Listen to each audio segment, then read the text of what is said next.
मस्जिद के नीचे मंदिर मत खोजो, जिस दिन मंदिर के नीचे बौद्ध खोजने लगे तो रो पड़ोगे।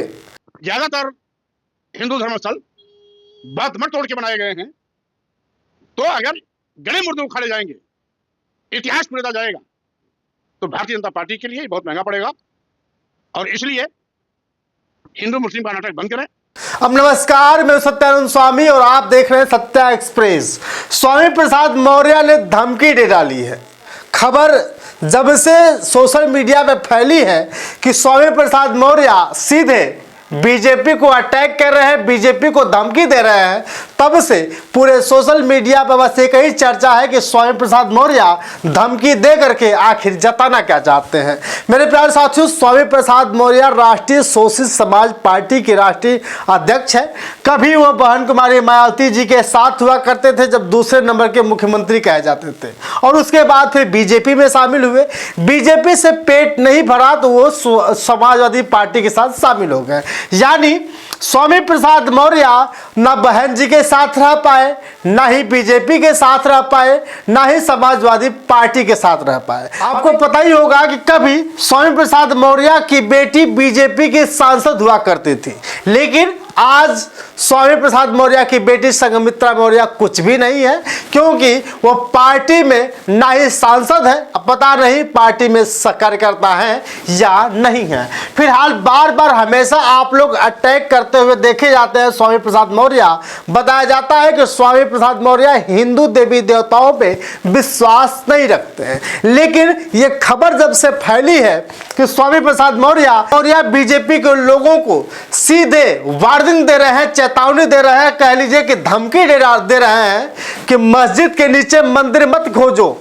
जिस दिन मंदिर के नीचे भगवान बुद्ध को खोजने लगे और बौद्ध स्तूप खोजने लगे तो उस दिन तुम रो पड़ोगे। इनका बात भी सही कहना है कि मस्जिद के चक्कर में जो सरकार है छात्रों को बहका रही है, युवाओं को रोजगार देने से बहका रही है, जो दुख और दर्द की तकलीफें वो भी नहीं कोई सुना रहा है। लोग हिंदू और मुस्लिम करते करते समय को बिताते हुए नजर आ रहे हैं। उनको ये समझ नहीं आ रहा है कि सरकार आखिर क्या चाहती क्या है। मस्जिद के नीचे मंदिर खोजने से क्या होगा भैया? एक बात बताइए कि मंदिर को तोड़कर मस्जिद कब बनाई गई पता नहीं, लेकिन कहीं मस्जिद को तोड़कर तो मंदिर भी तो बनाई होगी। लेकिन स्वामी प्रसाद मौर्य कह रहे हैं कि 85,000 स्तूपों का निर्माण कराया था अशोक स्तंभ में, लेकिन वो जो इमारत थी, वो जो स्तूप थे, वो कहाँ चले गए? क्या उसे तोड़कर मंदिर नहीं बनाए गए? तो कहीं ना कहीं सरकार को चेतावनी दे रहे हैं कि मस्जिद के नीचे मंदिर मत खोजो, नहीं तो जिस दिन ये बौद्ध लोग मंदिर के नीचे बौद्ध स्तूप खोजने लगे तो उस दिन आप रो पड़ेंगे।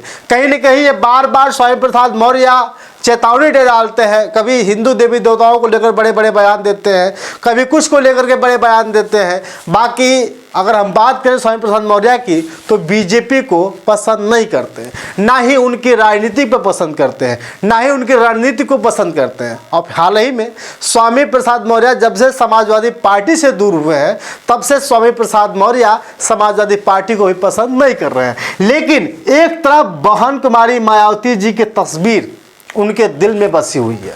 चर्चा ये भी आ गई है कि स्वामी प्रसाद मौर्य अब कुछ भी नहीं करेंगे, अकेले चुनाव भी नहीं लड़ेंगे, अब बहन कुमारी मायावती जी के साथ घर वापसी कर लेंगे।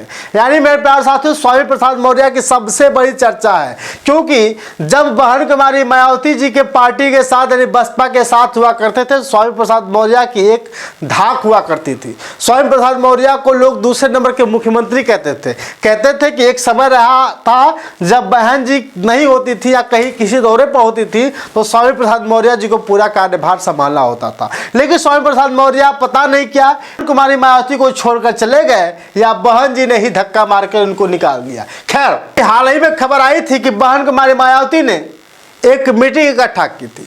उस मीटिंग के दौरान कहा था कि जो भी कार्यकर्ता, जो भी नेता बसपा को छोड़कर दूसरी पार्टियों में शामिल हो गए हैं या दूसरी नई पार्टी बना लिए हैं, जल्दबाजी से कोशिश करिए कि वे लोग बसपा को फिर से ज्वाइन कर लें। मेरे प्यारे साथियों, ऐसा क्यों? क्योंकि एक चर्चा है कि बसपा अब सत्ता में नहीं आ पाएगी। क्योंकि बसपा का अस्तित्व तो खत्म हो चुका है। पार्टी के जितने भी नेता हुआ करते थे कद्दावर नेता, वो बसपा को छोड़कर कोई बीजेपी में शामिल हो गया, कोई समाजवादी पार्टी में शामिल हो गया, तो कोई आजाद समाज पार्टी कांसी राम साहब के साथ हो गया। लेकिन अभी भी बड़ी चर्चा है कि स्वामी प्रसाद मौर्य जिस दिन बसपा में शामिल हो गए या बहन कुमारी मायावती के साथ शामिल हो गए, तो कहीं न कहीं बसपा फिर से मजबूत हो जाएगी और बसपा को सत्ता में लाने से कोई नहीं रोक सकता। लेकिन सबसे बड़ी खबर आ रही है कि स्वामी प्रसाद मौर्य अब बसपा में शामिल हो ही जाएंगे, क्योंकि अब की तैयारियां शुरू हो गई हैं। बसपा के लोग हाल ही में स्वामी प्रसाद मौर्य से मिलने पहुंचे थे, तो स्वामी प्रसाद मौर्य ने कहा कि हम अभी कुछ नहीं कर सकते, वक्त आएगा तो बसपा से जरूर मिलेंगे। तो मेरे प्यारे साथियों, स्वामी प्रसाद मौर्य की सबसे बड़ी खबर आ रही है कि स्वामी प्रसाद मौर्य बसपा में शामिल होंगे, उनकी घर वापसी होने वाली है। लेकिन जिस तरह से उन्होंने बीजेपी के कार्यकर्ताओं को, जिस तरह से बीजेपी को उन्होंने धमकी दी है, बार बार लोग चर्चा कर रहे हैं कि स्वामी प्रसाद मौर्य को ऐसा नहीं करना चाहिए था, स्वामी प्रसाद मौर्य झूठे ही हिंदुओं के खिलाफ जा रहे हैं। इनका कहना होता है कि पहले जानो फिर मानो, उसके अन्यथा मत मानो। बाकी आपकी राय कमेंट करके बताइएगा। स्वामी प्रसाद मौर्य के बारे में क्या सोचते हैं, क्या घर वापसी हो ही जाएगी? बहुत बहुत धन्यवाद, शुक्रिया।